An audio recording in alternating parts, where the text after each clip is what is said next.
Veronica Tatwini yunga kanya klenang miutaw yunga 42 ni upyo kaktilunga cancer dialogue sima yunga.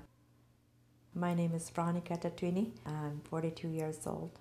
I live in Rankin Inlet, Nunavut, and I had to travel to Winnipeg, Manitoba for my treatments. And that's like 1,000 miles south of here. And I had 8 cycles of chemotherapy and a year of Herceptin treatments, and then 7 weeks of radiation.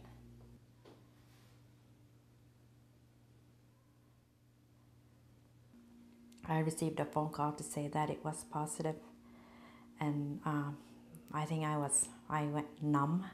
I was expecting the call, but I didn't expect to hear it over the phone. I thought they might want to bring me in and tell me in person, but I guess because they're in Winnipeg, I'm here in Rankin, and they told me over the phone. I remember what time it was, I remember what day it was, and I knew that I had to tell someone because I couldn't hang on to it. And at the time, my common-law husband, he was ready to go on a big trip with his nephew to Europe, so he wasn't here. And then I went to my parents' house and I told them that it was positive for breast cancer. And we just hugged, and after we had a good cry, and we did, right then and there I thought, I'm gonna fight this, and why not me? Instead of saying why me and all this, I didn't want to have that attitude, and I said, why not me? I have to prove that this can be beaten.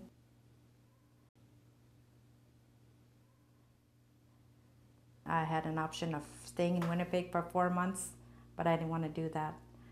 So I chose to do the 3 weeks in, go for my treatment, go back home 3 weeks. So I did that for from November to April, and then for a year from that I had the Herceptin treatments every 3 weeks. So I traveled quite a bit.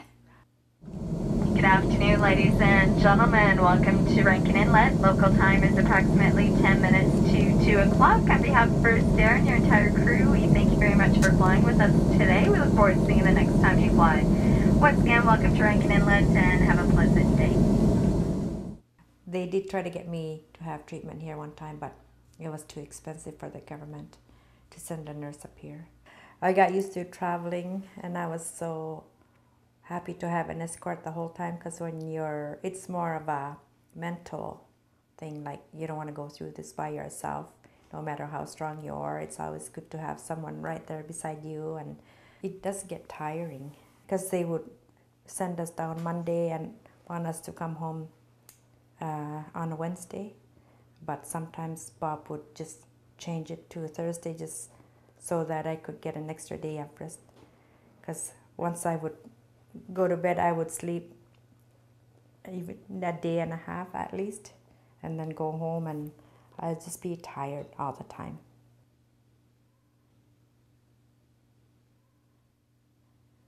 I started losing my hair right away, right after my first treatment. Even just going like this, I could see hair. And so when I got back home, I got my sister to give me a buzz cut, and I was fine with that. But after more treatments, my hair was just falling off. Like I could just touch it and it would just be falling off. And so I got her to really, right down to the scalp, cut my hair. And when I looked at myself in the mirror first time, I just started crying. I was trying to be very strong and not cry, because I thought it's gonna grow back, but it's your hair, and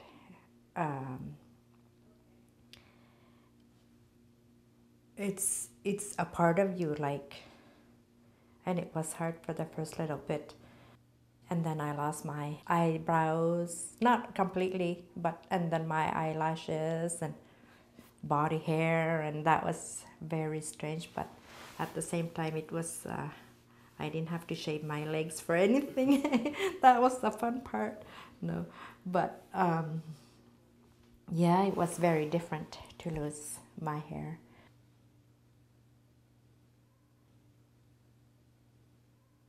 I didn't know of anyone else that had breast cancer. It's like I went there, got my treatment, and I went to Bob's family. So I didn't do anything. And even if I wanted to, because I didn't live there, I know there were things offered like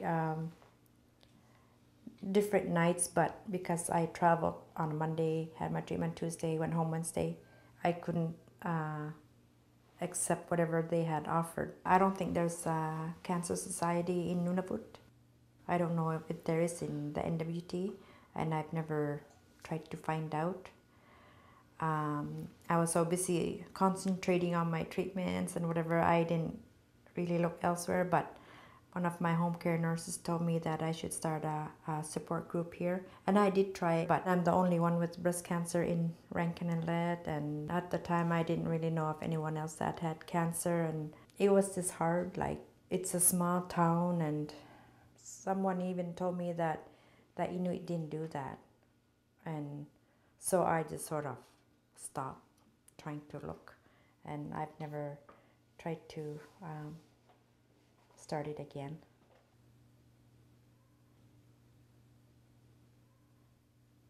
Just living one day at a time. I really didn't look to the future. I couldn't even think of what at the end result would be, but I just took it one day at a time. And that's the only thing I could do. And looking at my family and friends, I knew that I was going to be okay because I had lots of support. And I spent a lot of time alone too when I got home, because of the chemotherapy. It makes you weak. It kills all your good cells, and we didn't allow anyone to come to our house that had a cold. So I just enjoyed the time off work and just stayed home. And I thought the year would be long, but it went very fast for me. Yeah, even Bob couldn't believe that I did so well without doing anything. I didn't do a whole lot, but I just really enjoyed staying home, just taking the time for myself.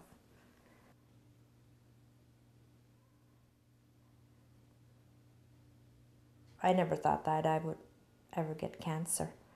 Like, even just hearing the word cancer, it just scared me.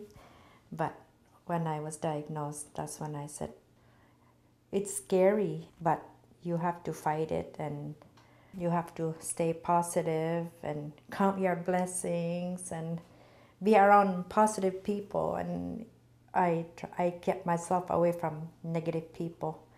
And anytime I saw anyone crying, I would sometimes just walk away or just cry with them, hug them, cry with them. And I'm always an encourager. I encourage people to cry because I think it's a good medicine. Instead of, whenever I do try to be strong, I break down anyway. So I encourage people to cry and release, and I think that makes you stronger too. I was always a very shy person growing up. I was scared of lots of things, and I was not a very outspoken person, and I was always a follower. If you tell me to do something, I would do it without question. But I felt like a part of me is like not a full leader, but it made me a stronger person. I can do things that I never thought I could do before, and just more aware of things around me. And life is short, and I try to make the best of it, and it's pretty much back to normal for me.